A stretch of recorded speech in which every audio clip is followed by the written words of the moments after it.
The elevator doors slid open to a silent floor. Ian Foster stepped into the executive suite for the first time. His new office was a glass cube facing a service corridor. The furniture was standard issue.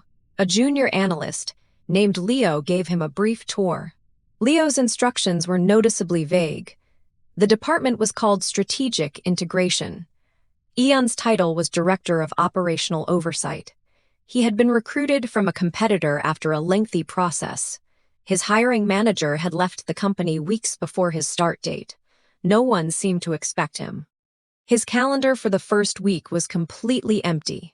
He sent an email to the senior vice president, Martin Croft. He requested a 15-minute introduction. Martin's assistant replied within the hour. She said Martin's schedule was packed with client-facing commitments. She suggested Ian connect with his direct peer, Chloe Renfield. Chloe was the vice president of strategic initiatives. Chloe did not respond to his email. He saw her in the cafeteria 2 days later. He introduced himself. She smiled politely. She said she was swamped with the quarterly board presentation. She told him to touch base with Leo about system access. Then she excused herself. The message was clear. He was not a priority. His corporate login provided access to a shared drive. The drive contained only outdated organizational charts. He had no access to financial systems. He had no access to project management tools. His requests for access tickets went to an IT queue. The tickets remained in pending status for days. Leo apologized. He said approvals needed a VP signature. Weeks passed. He received a calendar invite for a department all-hands. Martin Croft would be presenting the quarterly roadmap. Ian attended the meeting. He took a seat near the back. Martin spoke for 40 minutes about growth and synergy. He never mentioned operational oversight. He never mentioned Ian's function. Ian was not introduced. After the meeting, Ian reviewed the company's internal policy portal. He had standard employee access to this. He searched for documents related to his title. He found a process charter dated 3 years prior. It described the oversight director role. The charter had a specific governance mandate. It was signed by the former CEO and the general counsel. The charter granted the director a particular authority. It was the right to request any internal financial audit. The request only needed to cite a process concern. It bypassed all managerial approval chains. It went directly to the Internal Audit Committee chair. This was a legal compliance mechanism. It was buried in a defunct policy. Ian saved a local copy of the charter. He noted the current Audit Committee chair's name. It was a board member named Eleanor Vance. He did not make a request. He simply noted the mechanism. It was a tool. Its existence was not known to Martin or Chloe. They had likely never read the old charter. His first assignment arrived in his 6th week. It was an email from Chloe. She asked him to compile a report. He needed to list all vendor contracts over $1 million. She needed it for a compliance checklist. She gave him a 2-day deadline. She did not provide any sources for the data. Ian replied. He asked which system housed the executed contracts. Chloe did not respond. Leo informed him the legal team used a specific repository. But Ian's login failed to access it. He submitted another I-ticket. The deadline passed. Chloe sent a follow-up email. She copied Martin. She noted the missed deadline. She said it was critical for the board pack. Martin replied to the thread. His message was short. He asked if Ian required additional onboarding support. The question was rhetorical. It was a performance warning in corporate language. Ian apologized for the delay. He cited the system access issue. He did not receive a reply. The thread went dead. He spent the next day reading every public corporate policy. He found the document, retention, and archiving protocol. It stated that all contracts above a certain value required a physical copy. These copies were to be stored in a secured off-site facility. The facility was managed by a third-party company. The protocol listed a contact number and an authorization form. Ian filled out the form. He cited the policy number and filled out the form. He requested access to review specific archive boxes. He listed the vendor contract category. He faxed the form to the facility from the office mailroom. He received a confirmation call the next day. The archivist said his request was approved. He could visit the following Tuesday. He drove to the storage facility in an industrial park. The archivist brought him 12 large boxes. They contained printed copies of contracts from the past 7 years. Ian began photographing each signature page with his phone. He photographed the effective dates and the termination clauses. He worked for 6 hours. He did not speak to anyone at the office. That evening, he began organizing the images. He created a spreadsheet. He logged vendor names, contract values, and renewal dates. He noticed a pattern with a particular vendor. It was a technology consultancy named Rewritten Systems. Their contract was sizable. It renewed automatically every year. The last renewal was signed by Martin Croft. The signature was dated just 3 months prior. The contract had a standard termination clause. It required a 90-day written notice. But there was an addendum. The addendum was attached to the original agreement. It was a single page. It contained a different condition. It stated the contract could be terminated for convenience. This required only a 30-day notice, but it also required a one-time payment. The payment was equal to 15% of the annual fee. The addendum was not referenced in the main contract. It was initialed by the former CFO and the Veridian representative. Martin Croft had signed the renewal, but the renewal document did not mention the addendum. It was a possible oversight, or it was intentional. Ian saved the image of the addendum separately. He continued his cataloging work. He submitted the vendor list to Chloe a week late. She acknowledged it with a one-word email. Thanks. No further communication came. Ian's routine became one of quiet observation. He attended meetings where he was ignored. He received tasks with impossible deadlines. He completed them using the archive. He built his own private repository of information. The annual budget cycle began. Martin Croft announced a department-wide cost optimization initiative. All teams were to identify 10% savings. Chloe sent a directive. She asked Ian to propose cuts within his own undefined function. His budget was essentially zero. He had no team. The request was another quiet humiliation. Ian prepared his response. He wrote a brief memo. He outlined a potential saving. He referenced the Veridian Systems contract. He noted the automatic renewal was imminent. He attached a copy of the standard termination clause. He did not include the addendum page. He suggested a review could yield savings. He sent the memo to Chloe. He received a meeting invite within the hour. It was from Martin Croft's assistant. The subject was vendor strategy. The meeting was for the next day. It included Martin, Chloe, and the head of procurement. Ian was listed as an optional attendee. He accepted the invite. The meeting was held in a small conference room. Martin began by thanking everyone for their time. He looked at Ian. He said the memo showed proactive thinking. But he explained the Veridian relationship was strategic. The contract was not open for discussion. The procurement head nodded in agreement. Chloe said the cost initiative was for internal overhead, not for core vendor partnerships. Ian said he understood. He asked if the strategic assessment included the addendum terms. Martin's expression did not change. He asked what addendum. Ian described the single page he had found. He said it altered the termination economics. Martin glanced at Chloe. Chloe said she was not aware of any addendum. The procurement head said all terms were in the main system. Martin concluded the meeting. He said he would have legal pull the full agreement. He thanked Ian again. His tone was flat. After the meeting, Ian returned to his desk. He expected no outcome. An hour later, he received an email from legal. It was copied to Martin and Chloe. The lawyer confirmed the addendum existed. He said it was legally binding. He asked why procurement system did not reflect it.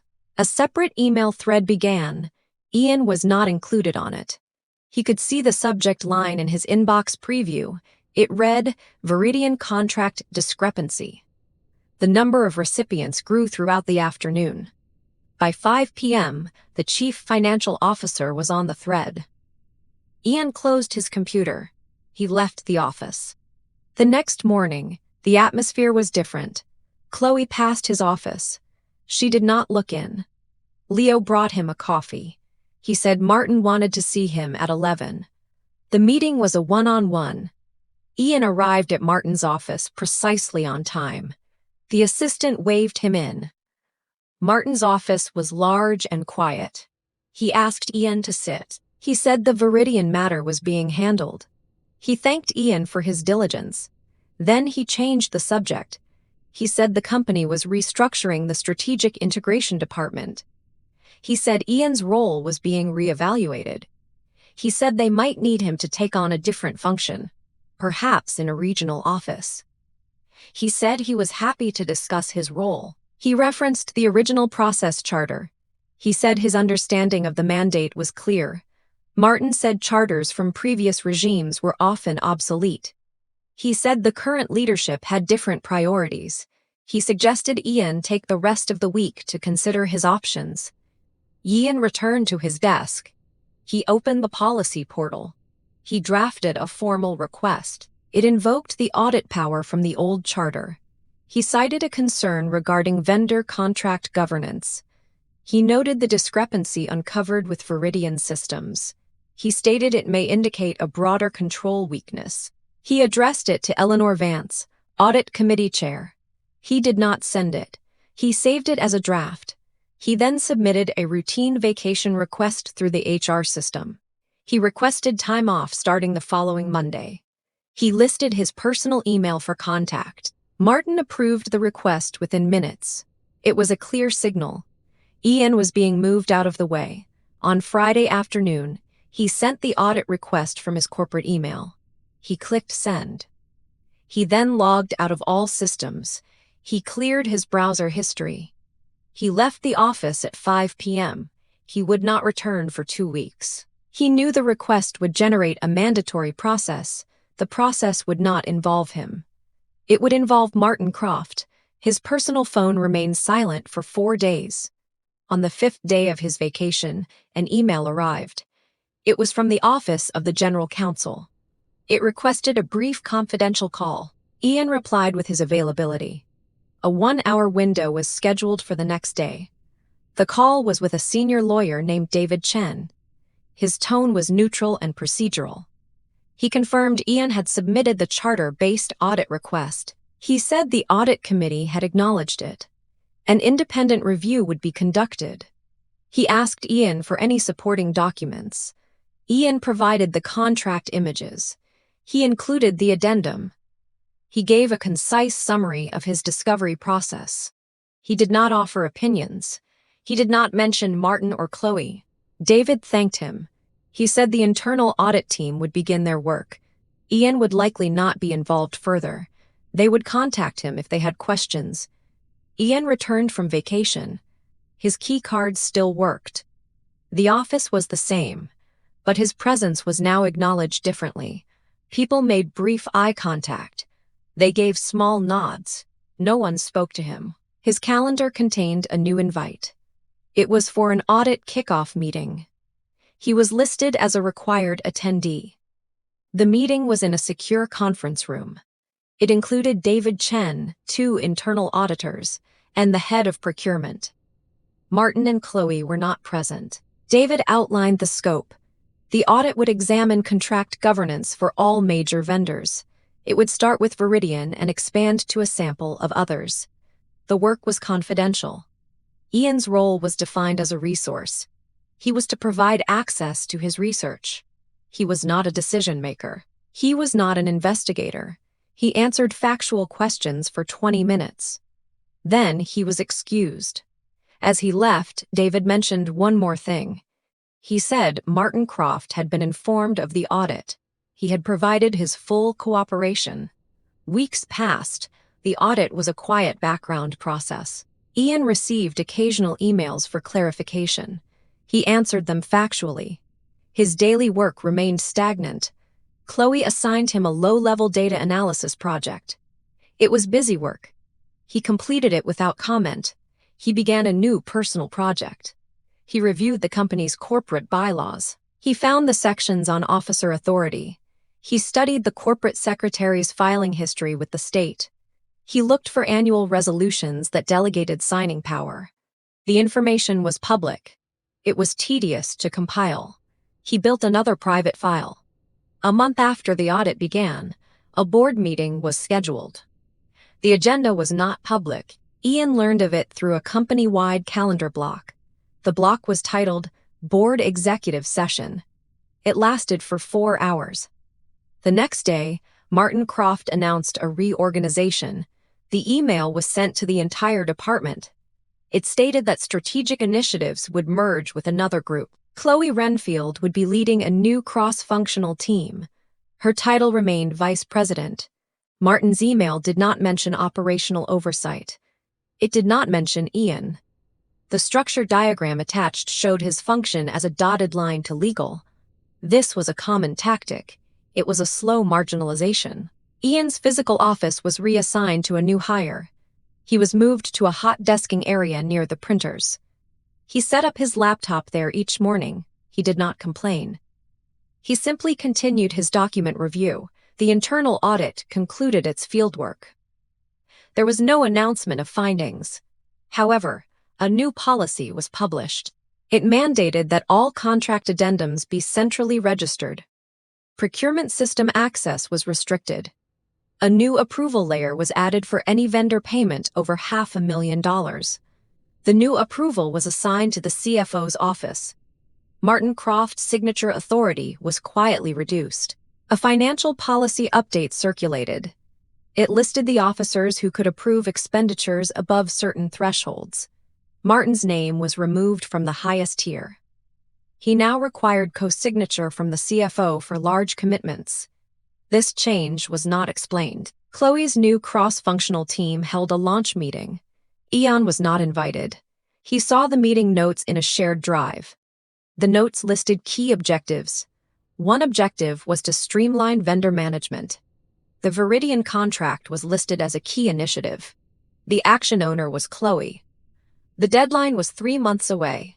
Ian knew what that meant. Chloe was now responsible for fixing the problem. She had to renegotiate or terminate the Viridian deal.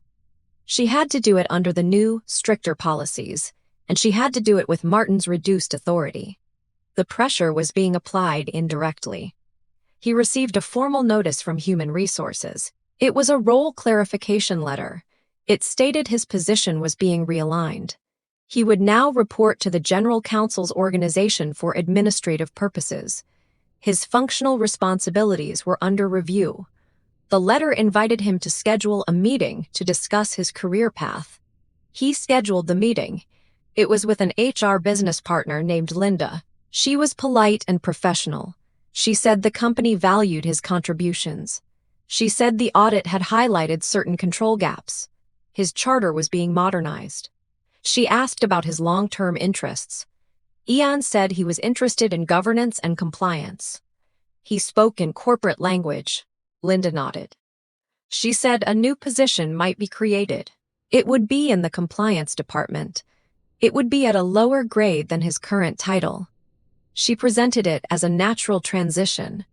She asked if he was open to that. Ian said he would consider any formal proposal. The meeting ended. He knew the offer would come with a salary reduction. It was a gentle push out the door. He did not react. That afternoon, he filed a document request with the corporate secretary's office. He used a standard form available to all employees. He requested copies of the board resolutions from the last 5 years that granted signing authority to officers. It was a matter of public record within the company. The secretary's office replied. They said the request was broad. They asked him to narrow it. He refined it. He asked for resolutions specific to the senior vice president level in the commercial division. They provided 30 pages of documents. He reviewed them slowly. He found a resolution from 2 years prior. It granted Martin Croft the authority to execute contracts up to $20 million. The resolution was superseded 6 months later by a new one. The new one had a lower threshold. But it also contained a key phrase. It said all authority was subject to the company's internal control policies, in effect at the time of signing. Ian cross-referenced the date of the Viridian renewal. Martin had signed it after the new resolution was passed. But before the new procurement policy was enacted, the legal validity was not in question. The compliance with internal delegation rules, however, was a gray area. It was a matter for the audit committee, not a court. He compiled a simple timeline. He listed the resolution date. He listed the contract signing date. He listed the policy effective dates. He did not draw conclusions. He simply created the document. He saved it in his personal file. He took no action. The pressure on Chloe became visible. She started working later. Her public calendar showed frequent meetings with procurement and legal. The Viridian initiative was falling behind schedule.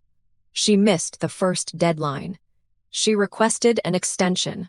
Martin Croft attempted to intervene. He scheduled a direct meeting with the CFO. The outcome was not shared. But the following week, a memo came from the CFO's office. It reiterated the new approval matrix. It stated that any deviation required full board approval. The memo was addressed to all officers. Chloe now had an impossible task. She could not meet the old terms. She could not get the new terms approved quickly. The contract's auto-renewal date was approaching.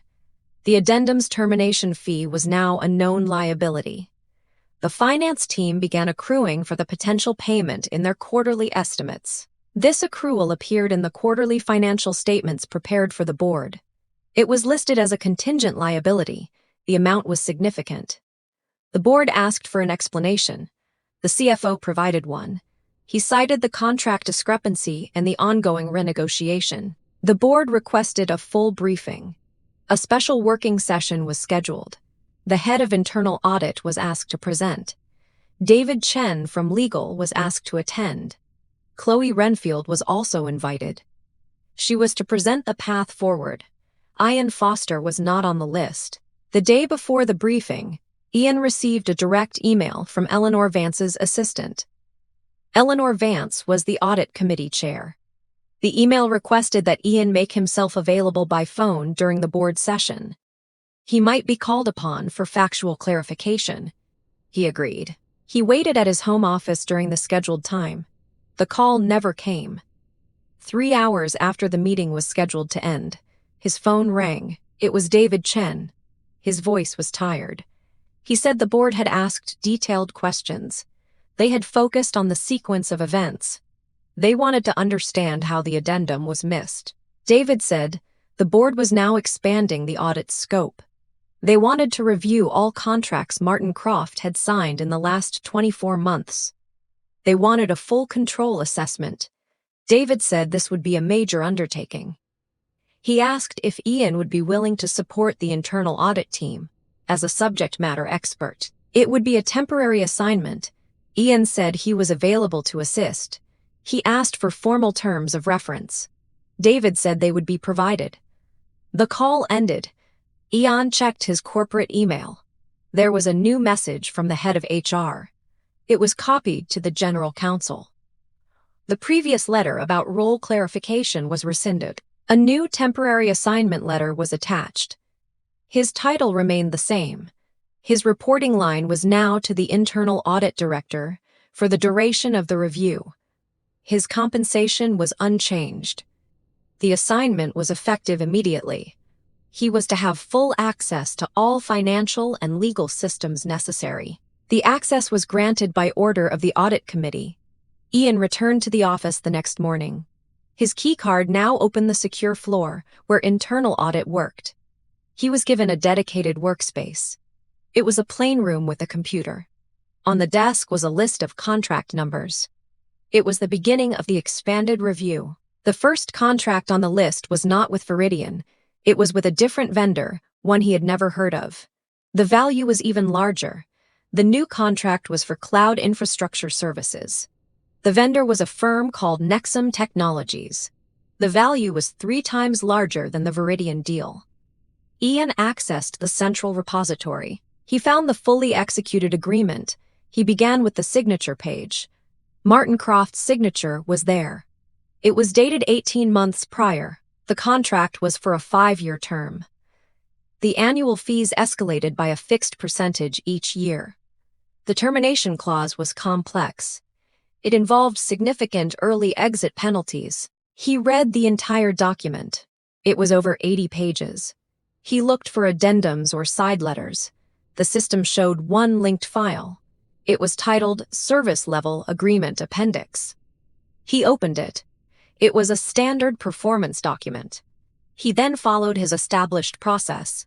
He filled out the form for the off-site archive. He requested the physical file for this contract. The archivist called him back. She said the box was available. He drove to the facility the next afternoon. The physical file was thick. It contained email printouts, negotiation notes, and drafts. He photographed everything in order. He worked methodically. Near the back of the file, he found a non-disclosure agreement. It was between the company and Nexum. It was signed. Behind that was another single-page document. This document was not a contract addendum. It was a letter of intent. It was on Nexum letterhead. It was addressed to Martin Croft. It referenced the master agreement. It stated that, in consideration of the partnership, Nexum would provide certain value-added services. These services were described in vague terms. They included executive advisory support and market intelligence. The letter stipulated that these services would be invoiced separately. They would be billed to the company at a rate of $50,000 per month. The letter was signed by a Nexum executive. A space for a counter-signature was blank. There was no evidence the company had ever signed it. There was no evidence it was ever rejected. Ian photographed the letter. He continued through the file. He found the procurement checklist. The business case justified the Nexum contract by citing cost savings. The savings were projected from infrastructure consolidation. The calculations did not include any monthly advisory fees. He returned to the office. He uploaded the images to the secure audit folder. He did not highlight the letter. He simply included it in the sequence. The internal audit team would review the full package. Their job was to spot irregularities. His next task was to create a contract summary. He listed key dates, values, and terms. He added a section for linked documents. He listed the NDA. He listed the NDA. He did not list the letter of intent. It was not an executed contract. It was merely correspondence in the file. The audit director, a meticulous woman named Patricia, reviewed his summary. She asked him about the letter. He said he found it in the physical file. He said he could not find a countersignature or any related invoices. Patricia made a note. She said she would have the team search the accounts payable system. A week later, Patricia called him into a small meeting room.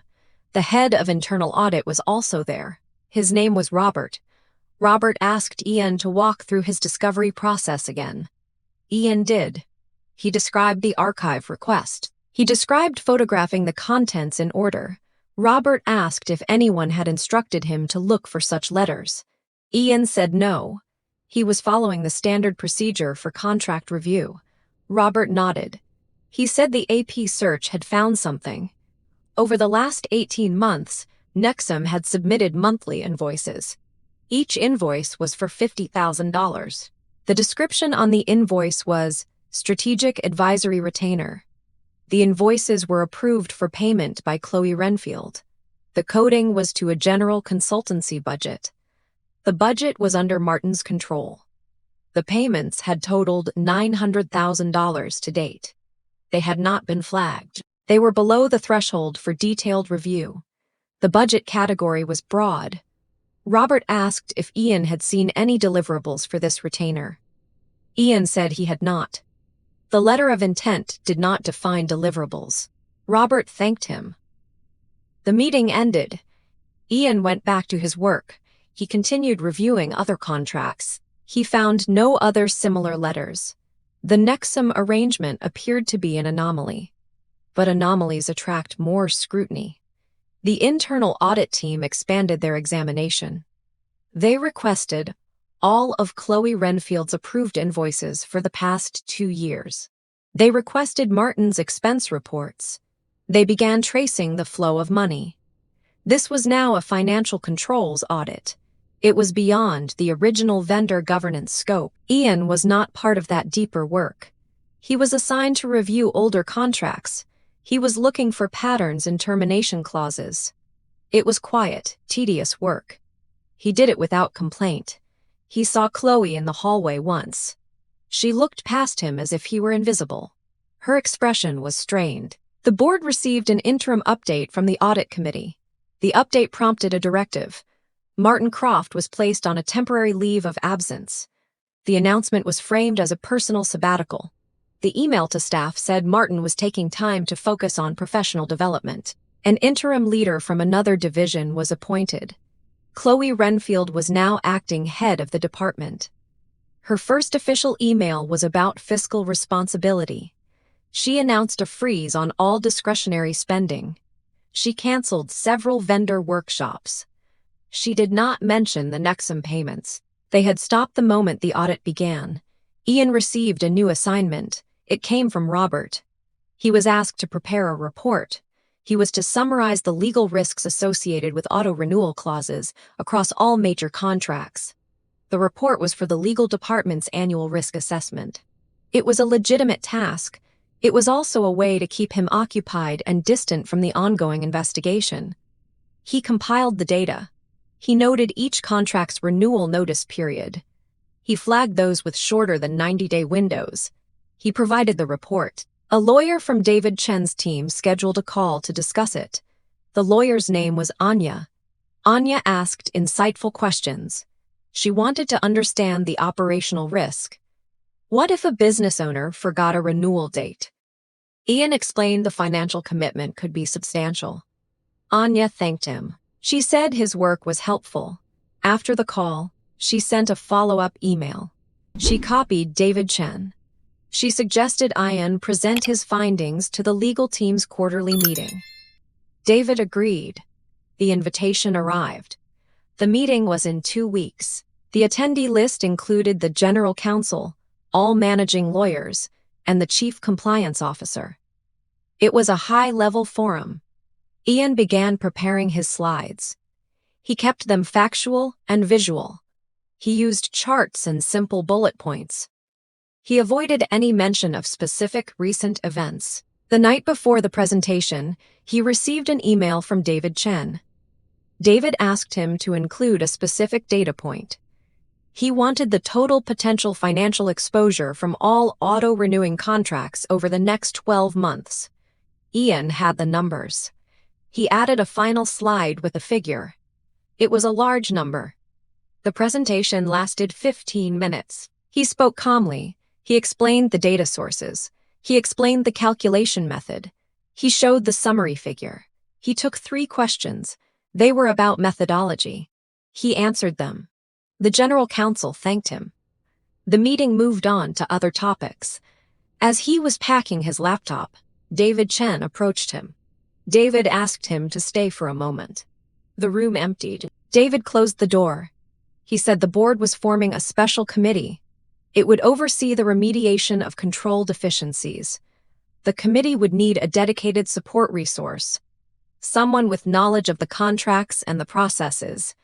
David asked if Ian would be interested in the role. It would be a secondment. It would last 6 to 9 months. He would report directly to the general counsel's office. His work would be for the board committee. Ian asked for a written description. David said it would be provided. He also said the role would require a higher level of confidentiality. Ian said he understood. The formal offer letter arrived 2 days later. The title was Special Advisor to the Governance Committee. The compensation included a temporary stipend. It was a significant increase. The letter emphasized the sensitive nature of the work. It required a renewed background check. Ian signed and returned it. His physical workspace moved again. He was given an office in the legal suite.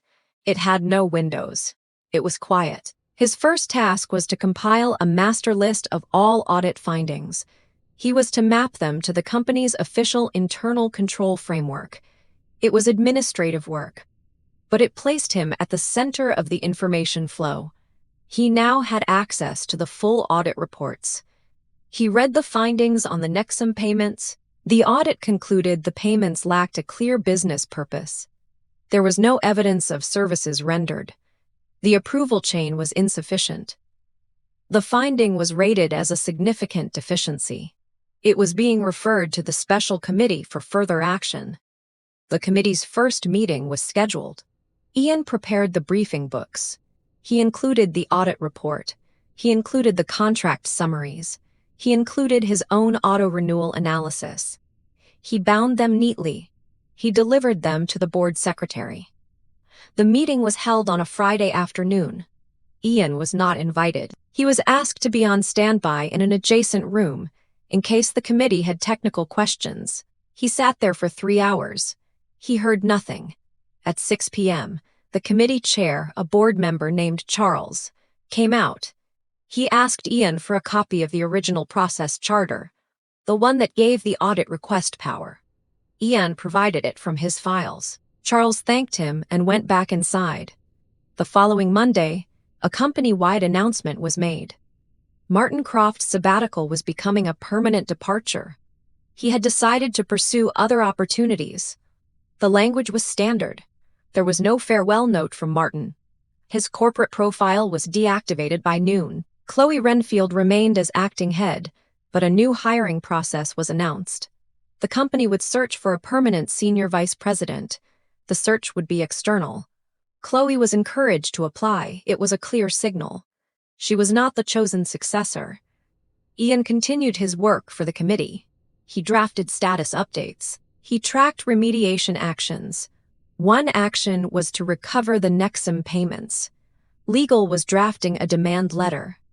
They would seek repayment of the $900,000. The argument was a lack of consideration. No services were documented. Chloe was assigned to manage the relationship with Nexum during this dispute. It was an awkward position. She had approved the invoices. Now she had to argue they were invalid. Her emails to Nexum, which Ian saw in the committee files, were strained. Nexum's responses were legalistic. They referenced the letter of intent. They threatened to impact service levels if the dispute escalated. The situation created operational risk. The cloud infrastructure was critical. The special committee asked for an assessment. Ian was tasked with reviewing the termination penalties in the main contract. He calculated the cost to switch to another provider. The number was extraordinarily high. It was in the tens of millions. He presented this to the committee. He did not offer a recommendation. He simply showed the math. The committee members asked a few clarifying questions. They then moved into a private executive session. Ian was dismissed. The next day, David Chen informed him of the committee's decision. They would not pursue the repayment from Nexum at this time. The operational risk was too great. Instead, they would terminate the advisory retainer immediately. They would accept the loss. They would focus on preventing recurrence. The control failure would be noted in the annual financial reporting. It would be disclosed as a material weakness. This disclosure was a serious event. It would be in the public annual report. It would attract scrutiny from regulators and investors. The board accepted this. They believed full transparency was the only path.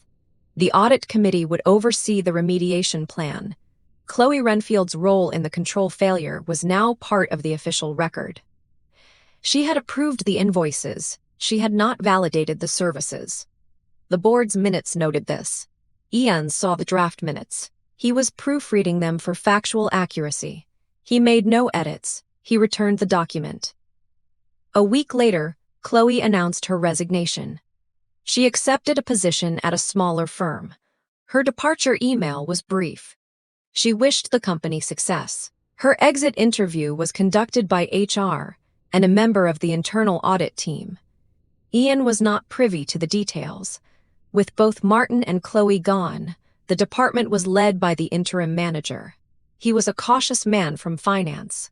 He focused on stability. Ian's secondment to the committee continued. He was now the de facto historian for the entire episode.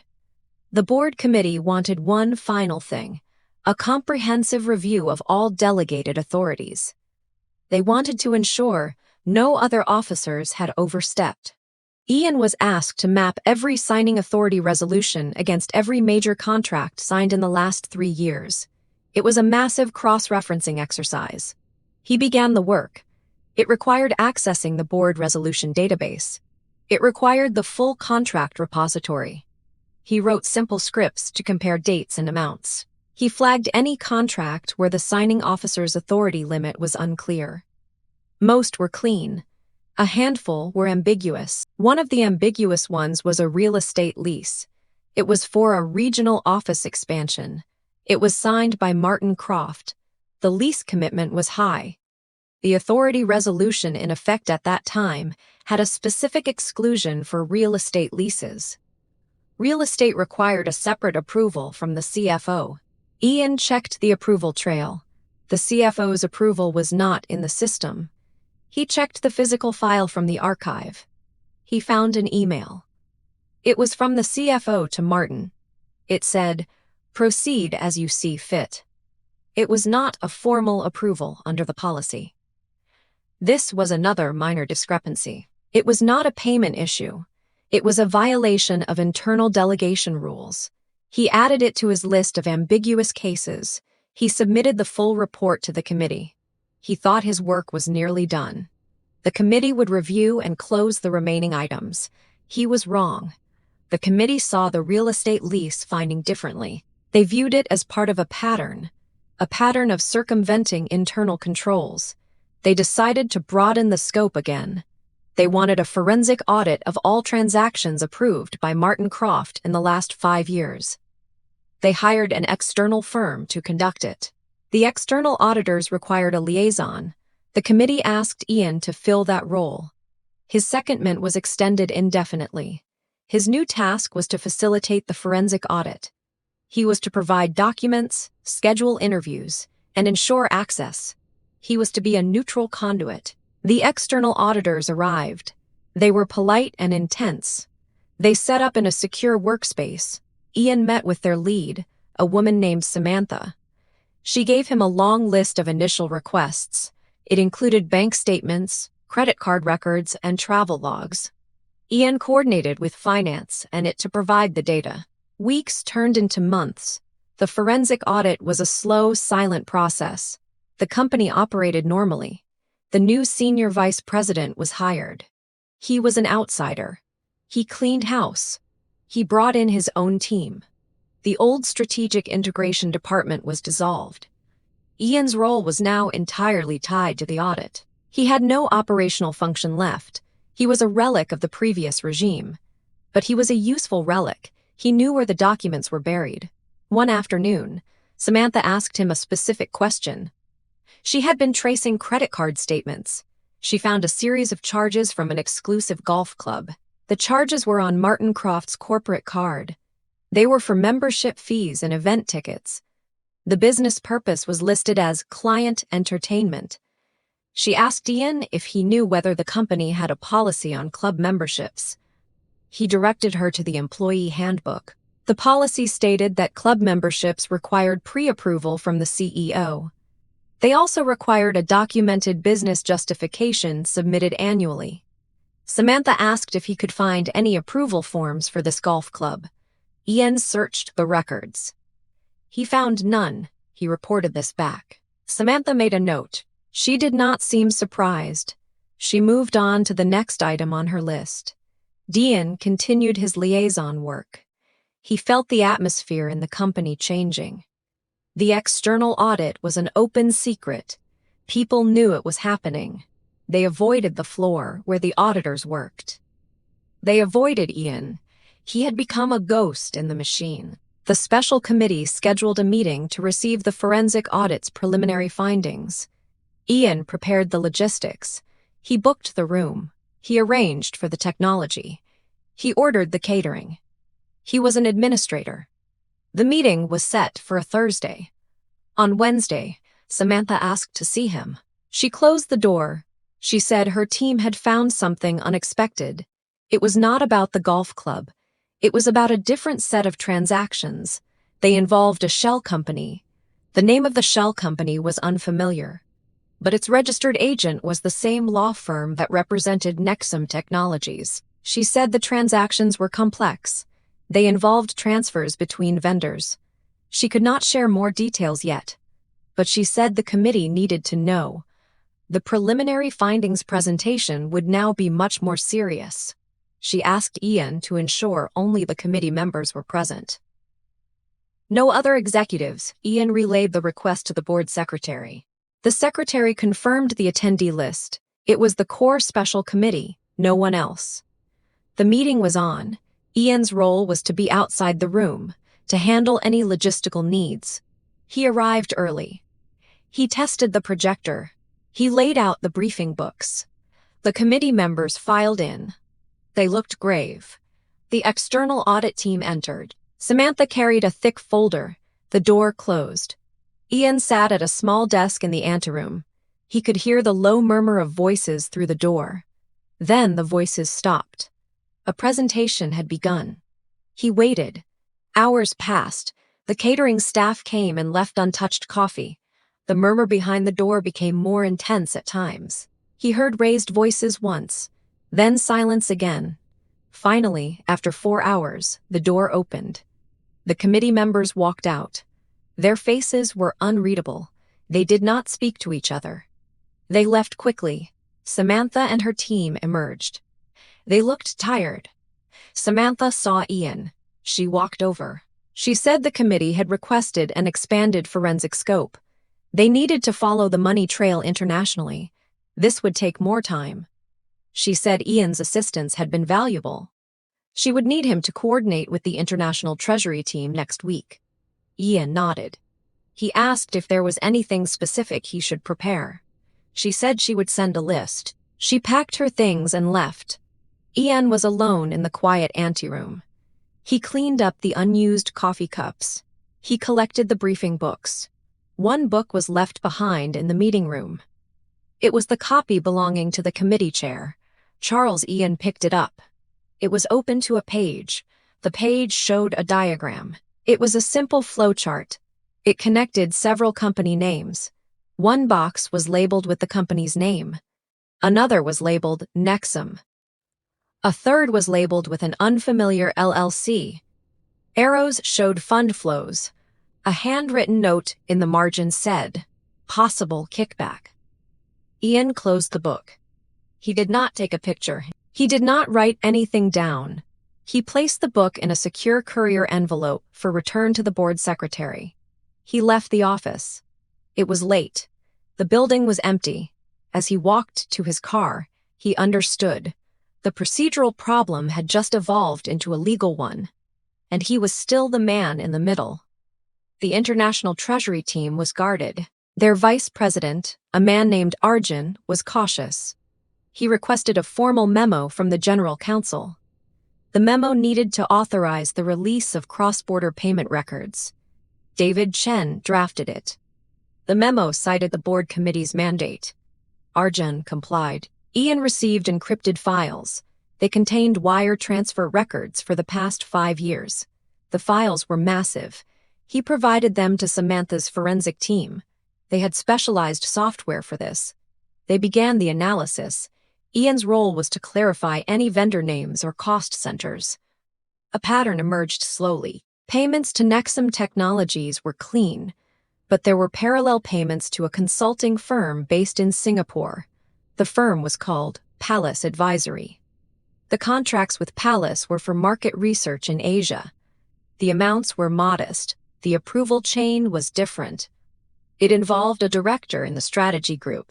Samantha's software found a link. The registered address for Palace Advisory was a virtual office.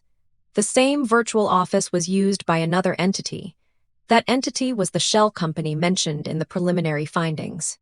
The name was Bryson Holdings, LLC. Bryson Holdings had received no payments from the company, but forensic accounting traced a path. Funds from the company went to Nexum. A portion of Nexum's profits were distributed to a subsidiary. That subsidiary made a loan to Palace Advisory. Palace Advisory paid management fees to Bryson Holdings. It was a circuitous route. It was designed to obscure the trail. The board committee was briefed. They consulted outside legal counsel. The counsel advised a critical step. They needed to determine the ultimate beneficial owner of Bryson Holdings. This required subpoena power or voluntary cooperation. The committee decided to approach Nexum first. The company's outside lawyers contacted Nexum's general counsel. They presented the preliminary findings. They asked for clarification on the ownership of Bryson Holdings. They framed it as a due diligence issue. They needed to understand all related parties. Nexum's response was delayed by a week. They provided a corporate structure chart. It showed Bryson Holdings as an independent entity. It listed a trust as the owner. The trust was based in a jurisdiction with strict privacy laws. The chart proved nothing. It was a dead end. The committee faced a decision. They could escalate to a regulatory investigation. That would trigger public disclosure. It would damage the company's reputation, or they could settle with Nexum quietly. They could terminate the contract and absorb the cost. They chose a third path. They instructed internal audit to conduct a deeper review of all Nexum work. The scope was technical. It was to verify that the core cloud services were delivered as per the contract. This was Ian's next task. He was to work with the IT infrastructure team. He was to gather evidence of service delivery. It seemed unrelated to the money trail, but it was a legitimate audit procedure. The IT team was cooperative. They provided system logs. They provided performance reports. The data was complex. Ian asked for a summary from the lead engineer. The engineer's name was Mark. Mark prepared a dashboard. It showed server uptime, response times, and capacity utilization. The dashboard was green across all metrics. The contract's service levels were being met. Ian reviewed the contract's SA appendix. It defined the metrics. He compared them to the dashboard. They matched. He drafted a brief memo for the audit file. It stated that, technically, Nexum was performing. He sent the memo to Samantha and the internal audit director, Robert. Robert replied with a question. He asked if the company was using all the capacity it was paying for. It was a question about value, not compliance. Ian did not have the answer. He forwarded the question to Mark in it. Mark's response was telling. He said the company had committed to a minimum spend with Nexum. It was a take-or-pay clause. The company was not using all the committed capacity. It had scaled back a major internal project 2 years ago. But the contract had not been amended. They were paying for unused resources. This was a common issue in cloud contracts. It was not illegal. It was poor commercial management. Ian added this note to the audit file. The financial impact was quantified by the finance team. It was approximately $2 million in annual waste. The special committee reviewed the finding. They now had a clear, actionable issue. Waste of corporate assets. It was a straightforward breach of fiduciary duty by the managers who oversaw the contract. Those managers were Martin Croft and Chloe Renfield. Chloe had managed the relationship after Martin left. The committee decided to act. They directed the general counsel to send a formal letter to Martin Croft. The letter would detail the findings of poor oversight. It would demand reimbursement for a portion of the wasted spend. The amount was set at 1 year's waste, $2 million. The letter would note that failure to reimburse could lead to legal action. The action would be for breach of fiduciary duty. The same letter was sent to Chloe Renfield. Her demanded amount was lower, $500,000. It reflected her shorter tenure of oversight. The letters were sent by certified mail. They were also delivered to the lawyers who had represented each former executive in their departure negotiations. Martin's lawyer responded first. The response was aggressive. It denied any wrongdoing. It stated that commercial decisions were made in good faith. It threatened a defamation suit if the company pursued the matter. The committee had anticipated this. They instructed David Chen to reply. His reply was brief. It stated the company was willing to submit the matter to binding arbitration. The arbitrator would review the evidence of waste and the executive's responsibility. Martin's lawyer declined arbitration. He went silent. Chloe's lawyer responded differently. He requested a meeting to discuss a settlement. The committee authorized David to meet. The meeting was held virtually.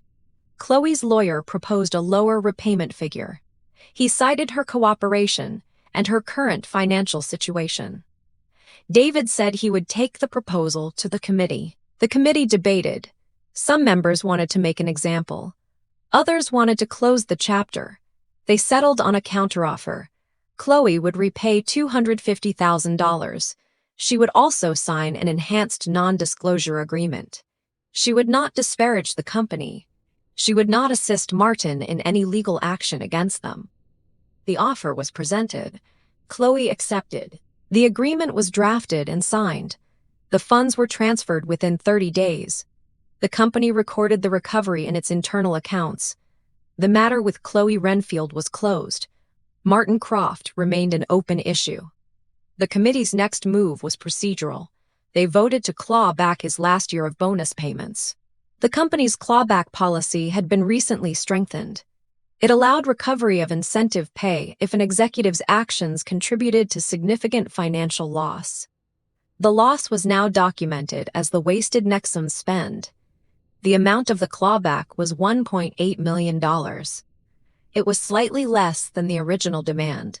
The committee viewed this as more defensible. It was an internal employment matter, not a lawsuit. They issued the clawback demand through the payroll department.